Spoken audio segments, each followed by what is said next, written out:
Ethan sat at the edge of his bed, staring blankly at the empty space beside him. The sheets were still warm, but Layla wasn't there. He blinked a few times, trying to shake off the haze of sleep, and called out her name. "Leela?"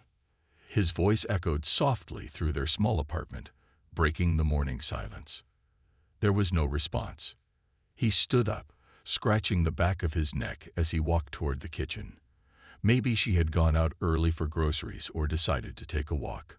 That wouldn't have been unusual, except that Leela always left a note when she stepped out without telling him first. She knew how much he worried about her, especially after those long nights when work kept him away from home. But today there was no note on the fridge, no scribbled message on the counter, just an eerie quietness that made Ethan's chest tighten. The apartment looked normal enough. Her favorite mug sat neatly on the drying rack next to the sink, and her slippers were tucked under the couch where they always were. Everything seemed exactly as it should be, except for one glaring detail. Lila herself was missing. Ethan moved to her study, a tiny room crammed with books, papers, and gadgets she used for her research. As a scientist specializing in quantum computing, Leela spent most of her time buried in complex equations and experimental prototypes. But this morning, something felt different. The desk was cluttered, but not in its usual organized chaos. Papers lay scattered across the surface, some crumpled into balls, others torn halfway through. One sheet caught Ethan's eye. It was covered in strange symbols and numbers, none of which made sense to him. At the top corner, someone had scrawled 2 words, *Project Elysium*. What is this? Ethan muttered under his breath, picking up the paper. He frowned, turning it over, but the other side was blank. Whatever Project Elysium was, it clearly meant something important to Leela. Why hadn't she mentioned it before? His gaze shifted to the corner of the desk, where a small metallic device lay abandoned. It resembled one of the neural interface prototypes he worked on at his lab, except smaller and sleeker. Its surface gleamed faintly, as though it had recently been powered on. Ethan picked it up cautiously, examining it from every angle. There were no buttons, no visible controls, just smooth metal and an odd warmth radiating from within. A pang of unease settled in his stomach. This wasn't like Leela. She never left things unfinished, let alone vanished without explanation. Something was wrong, terribly wrong, and Ethan couldn't ignore the sinking feeling growing inside him. By midday, Ethan had searched every inch of the apartment twice. He checked closets, drawers, even the bathroom cabinet, hoping against hope that she might have hidden somewhere absurdly obvious. But nothing.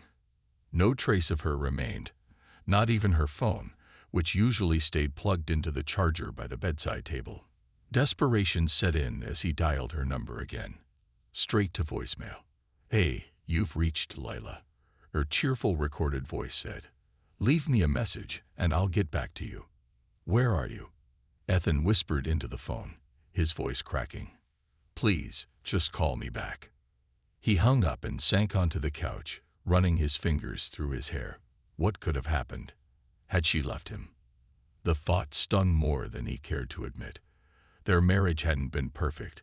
They argued sometimes, mostly about his endless hours at work, but they loved each other deeply. Or so he thought. Ethan grabbed his jacket and headed outside, determined to find answers. First stop, the coffee shop around the block. Leela often went there in the mornings, claiming it helped her think better. But when he arrived, the barista shook her head apologetically. "No, sorry," she said. "Haven't seen her today, or yesterday, come to think of it." Next, he visited their closest friends, Sarah and Mark, who lived a few streets away. They greeted him warmly, but grew concerned when he explained why he'd come. "That's strange," Sarah said, frowning. "She didn't mention anything to us either." Mark chimed in. "Are you sure everything's okay between you two? You know, sometimes people need space." Ethan cut him off sharply. "This isn't about needing space. Something's wrong. She wouldn't just disappear like this." Back at home, Frustration bubbled over. He paced the living room, replaying every conversation they'd had in the past week, searching for clues. Then he remembered the device from her study.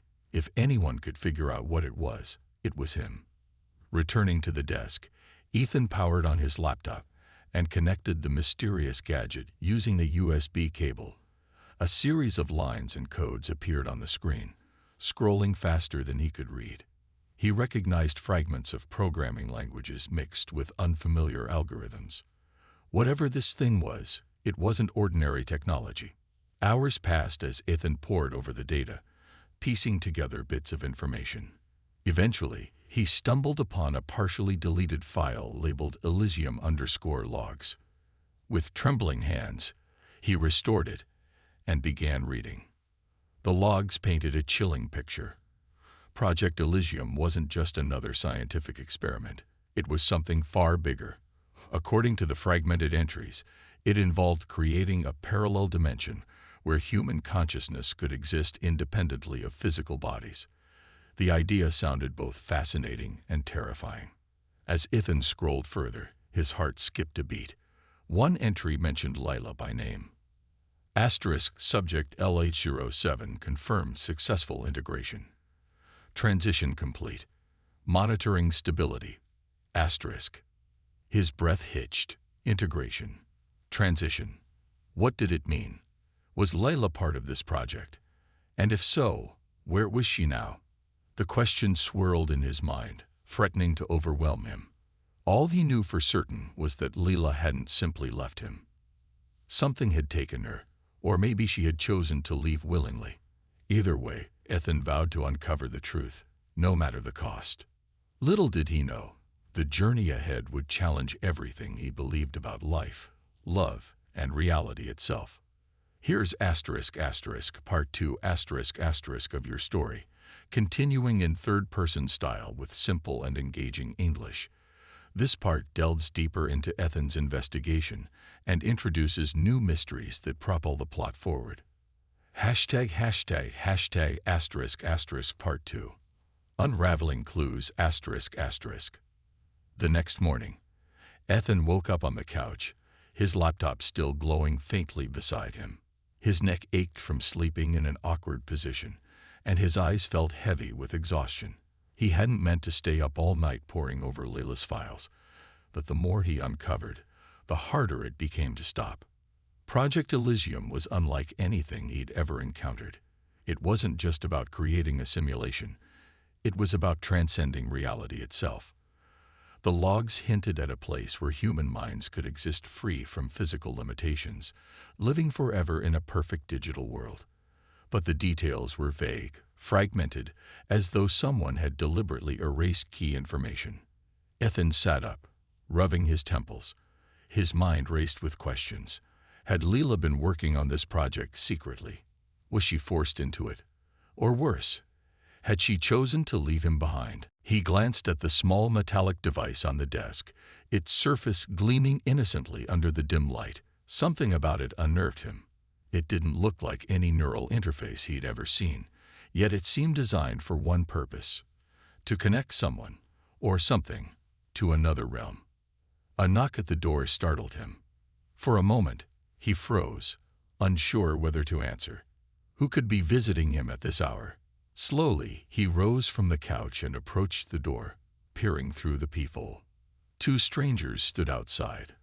A man in his late 40s with graying hair and glasses, and a younger woman dressed in sleek, futuristic attire.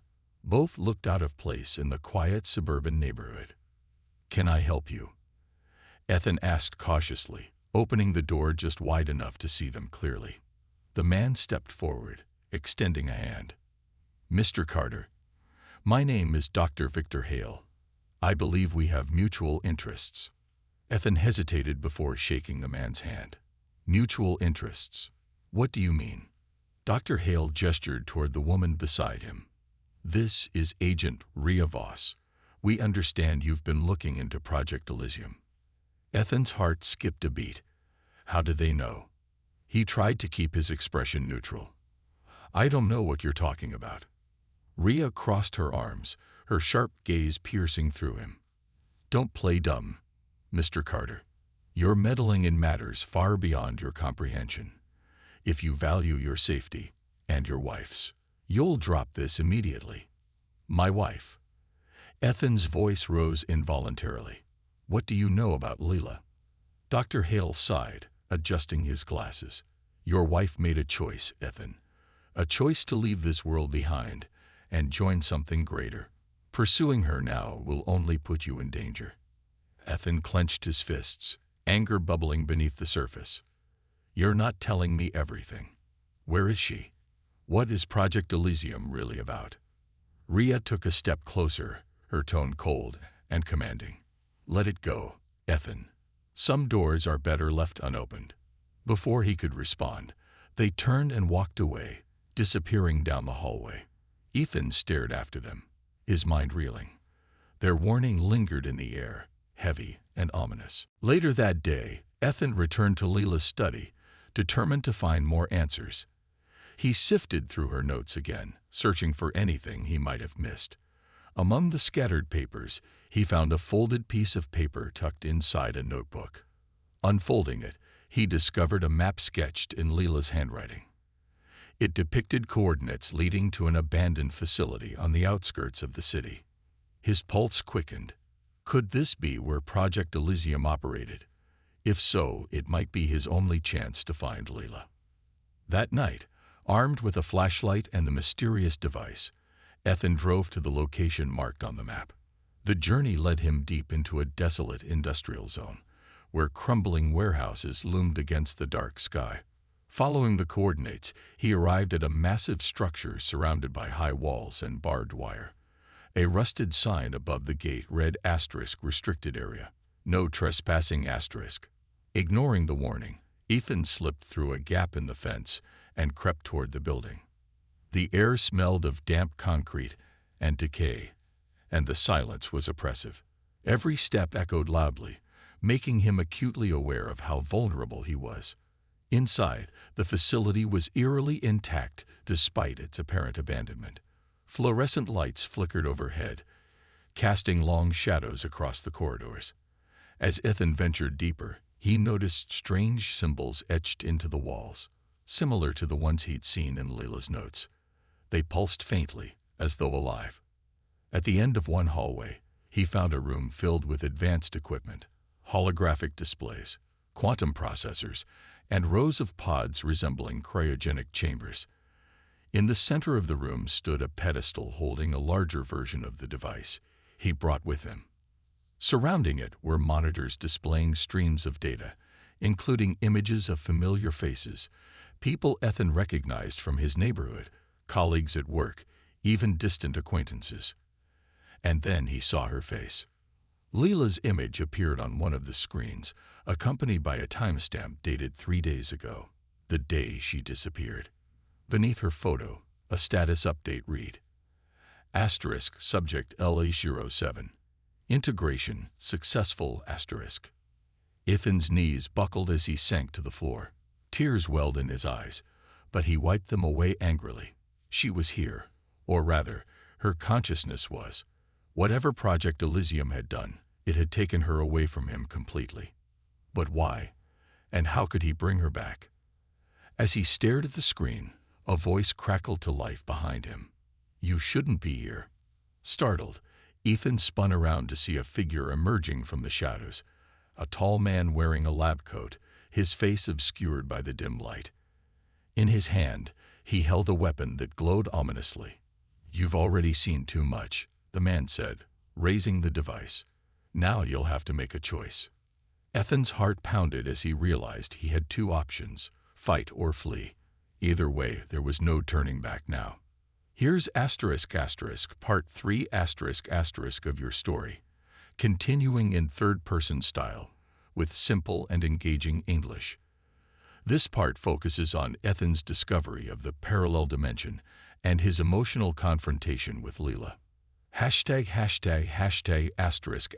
part 3. Crossing dimensions ***. The man in the lab coat advanced slowly, his glowing weapon trained on Ethan.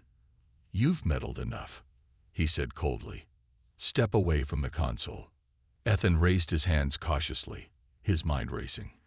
He couldn't let this stranger stop him, not when he was so close to finding answers about Leela.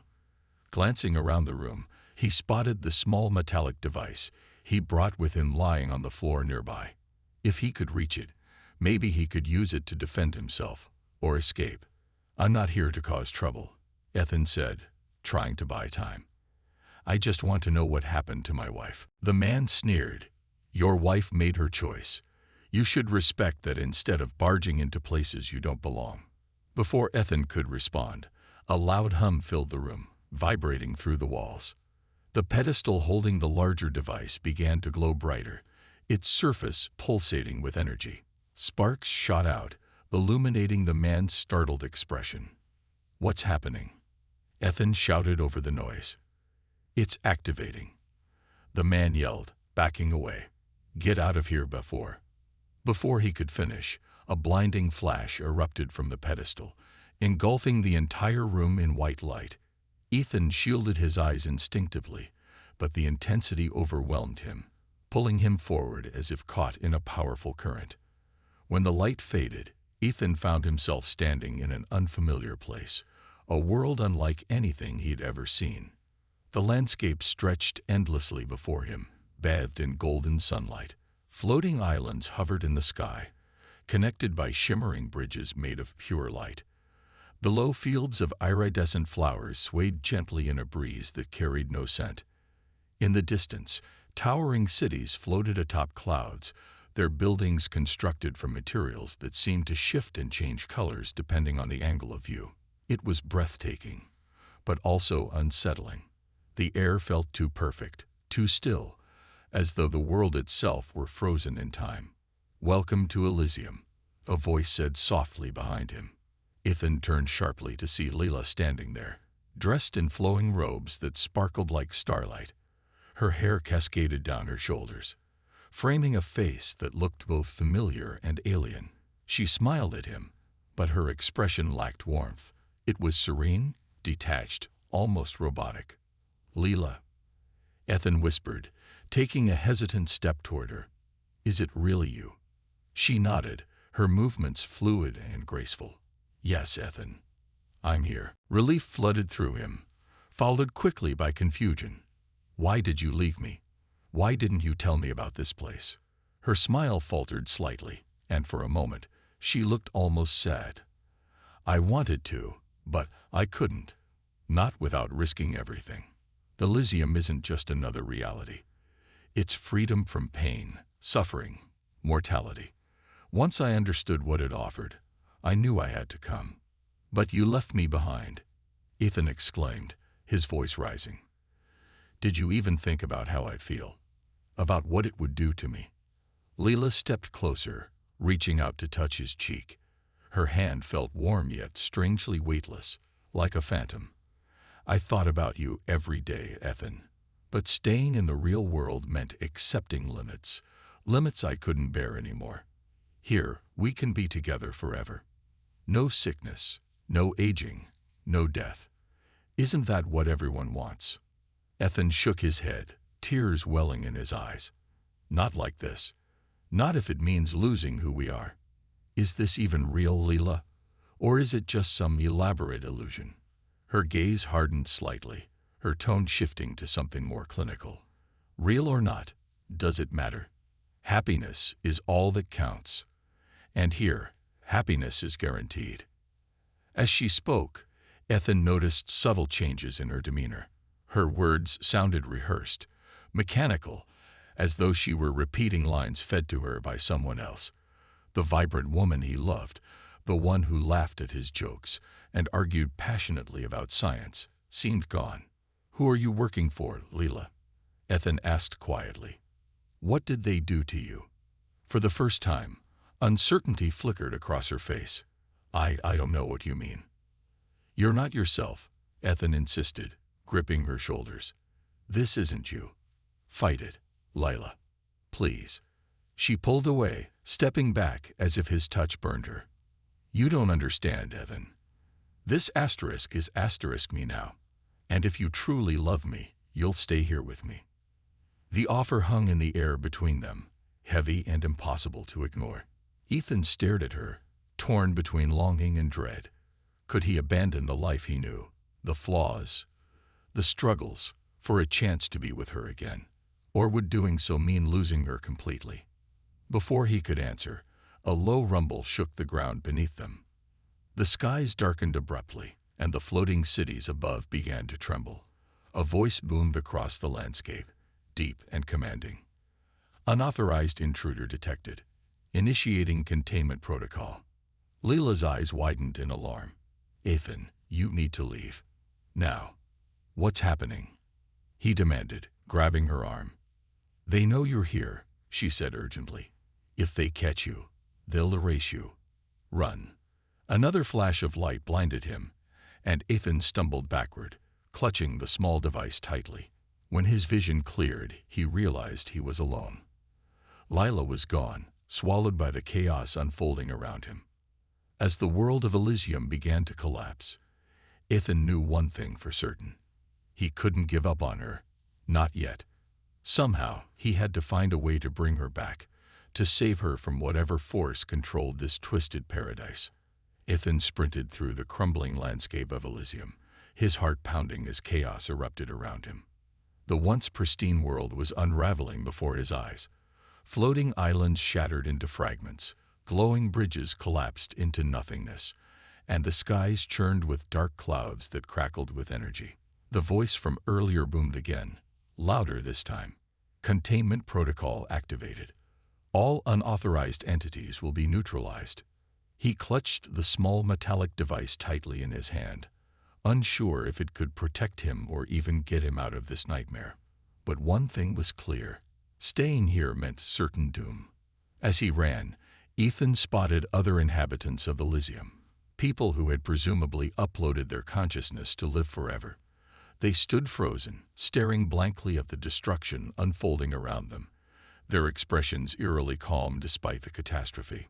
Some whispered softly to themselves, repeating phrases like, "This isn't real," or "We're safe here." Others simply vanished mid-step, dissolving into streams of light. It was horrifying and enlightening. These people weren't truly alive. They were prisoners trapped in a gilded cage, controlled by an unseen force. And Leela, she was one of them. Ethan skidded to a halt near a cluster of buildings that hadn't yet collapsed. He needed answers, and fast. If he was going to save Leela, he had to understand what held her captive. Inside one of the structures, he found a console similar to the ones back in the abandoned facility. Its screen displayed lines of code scrolling rapidly, interspersed with cryptic messages. Asterisk system integrity compromised. Initiating memory purge asterisk. Below that, a list of names appeared, each accompanied by a status update. Asterisk subject deleted asterisk. One name caught his eye.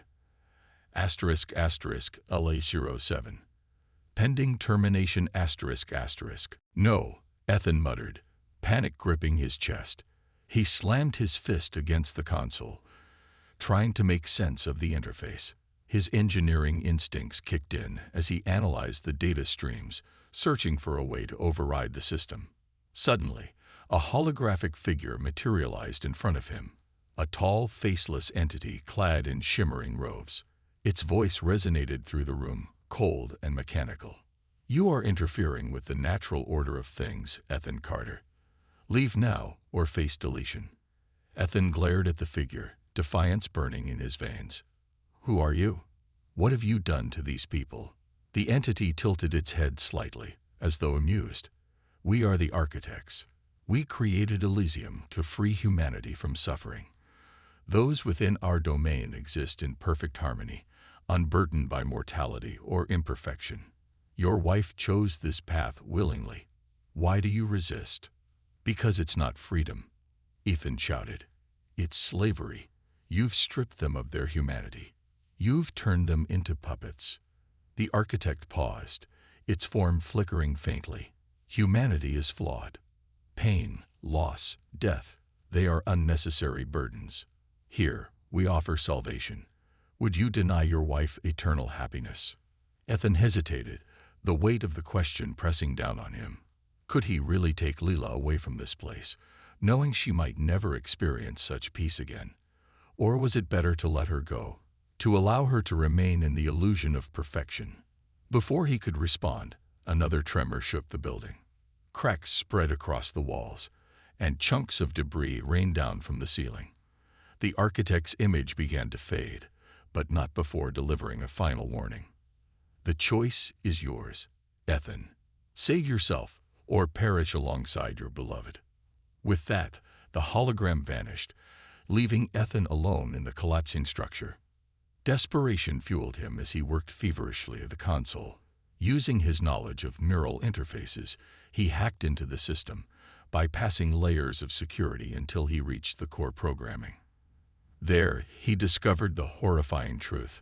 Elysium wasn't just a simulation, it was a parasite, feeding off the minds of those trapped inside. The architects maintained control by erasing memories, emotions, and individuality, reducing their subjects to hollow shells. And Leela, she was next on the list for termination. Ethan's hands trembled as he typed furiously, attempting to locate her consciousness within the system. Finally, he found her, a faint digital signature buried deep within the network. Her memory files were fragmented, corrupted by the architect's purge protocols. But she was still there, clinging to existence. "Hold on, Leela," he whispered, tears streaming down his face. "I'm coming for you." A plan formed in his mind. A risky, dangerous gambit. He would use the small device he'd brought with him to create a feedback loop, overloading the system and freeing the trapped minds. It might destroy Elysium entirely, but it was the only way to save Leela and the others. As the countdown timer on the screen ticked closer to 0, Ethan initiated the sequence. Alarms blared, and red lights flashed throughout the building. The architect's voices echoed in his ears, screaming threats and warnings, but he ignored them, focusing solely on the task at hand. Then, amidst the chaos, a familiar voice spoke softly behind him. "Ethan." He turned to see Leela standing there, her form flickering like a dying flame. She looked more human now, her eyes filled with fear and longing, her movements shaky and uncertain. "You came back for me," she said, her voice trembling. "Why?" "Because I love you," Ethan replied, stepping toward her. "And because you deserve better than this prison. Whatever happens next, we'll face it together." Leela hesitated, then nodded. "Do what you have to do. I trust you." With her permission, Ethan activated the final command. A surge of energy coursed through the system, destabilizing Elysium's foundation. The world around them dissolved into chaos, colors bleeding into darkness as the simulation began to collapse. As the void consumed everything, Ethan held onto Leela tightly, praying that his plan would work, and that they would emerge on the other side, free at last. Here's Part 5 the thrilling conclusion of your story, written in third-person style with simple and engaging English. This final section resolves Ethan's journey, culminating in a poignant and thought-provoking ending. The collapse of Elysium felt like falling through an endless void. Colors swirled around Ethan and Leela, blending into streaks of light and shadow. The air vibrated with deafening noise. One moment a cacophony of screams and static, the next an eerie silence that pressed against his ears. He held onto Leela tightly, afraid that if he let go, she would slip away forever. "Stay with me," he shouted over the chaos, though he wasn't sure if she could hear him. Her form flickered faintly, as though struggling to maintain cohesion. Yet her hand remained firm in his grasp, grounding him amidst the storm. Finally, the turbulence subsided. Ethan blinked, disoriented, as the world came back into focus. They were no longer in Elysium. They stood together in a dimly lit room, surrounded by shattered remnants of technology. The console he'd hacked earlier lay in ruins, its screens cracked and dark. Sparks sputtered from exposed wires, casting flickering shadows across the walls. Leela staggered forward, clutching her head. She looked different, more real. Her eyes, once distant and detached, now brimmed with emotion, confusion, fear, and something else Ethan hadn't seen in what felt like ages: life. "What happened?" she whispered, her voice trembling. "Where are we?" "We're back," Ethan said softly, reaching out to steady her. "You're free." For a long moment, they simply stared at each other, the weight of everything they'd been through hanging between them. Then, without warning, Leila threw her arms around him, sobbing uncontrollably. "I remember," she choked out. "I remember everything. The experiments, the choices I made, the lies they told me. Oh, Ethan, I'm so sorry." He hugged her tightly, relief washing over him. "It's okay. You're here now. That's all that matters." But even as he spoke, doubt lingered in the back of his mind. Destroying Elysium had freed Leila and countless others, but it also meant losing the promise of eternal happiness. Was this truly better? Could humanity ever accept mortality when faced with such temptation? Days passed as Ethan and Leila adjusted to their new reality. News outlets buzzed with reports of mass blackouts and mysterious disappearances tied to Project Elysium. Authorities scrambled to investigate, but much of the evidence had been erased along with the simulation. Only fragments remained, scattered across abandoned facilities, like the one where Ethan had first crossed into Elysium. Leila spent hours poring over the recovered data, piecing together what she could about the architects and their methods. It became clear that Elysium hadn't just been an experiment. It was a prototype for something far larger.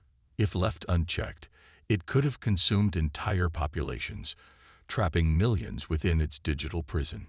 "They wanted perfection," Leila murmured one evening, staring at the glowing screen of her laptop. "But perfection comes at a cost. Freedom, individuality, love. Those things can't exist in a world without flaws." Ethan sat beside her, placing a comforting hand on her shoulder. "And yet people will keep trying to recreate it. The allure of immortality is too strong for some to resist."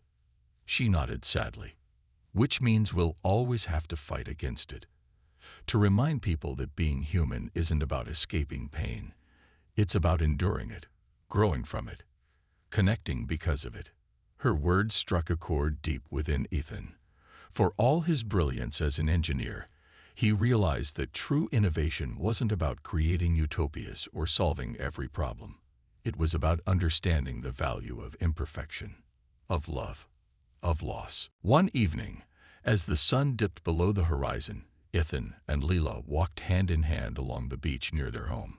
The waves lapped gently at their feet, and the salty breeze carried whispers of the future.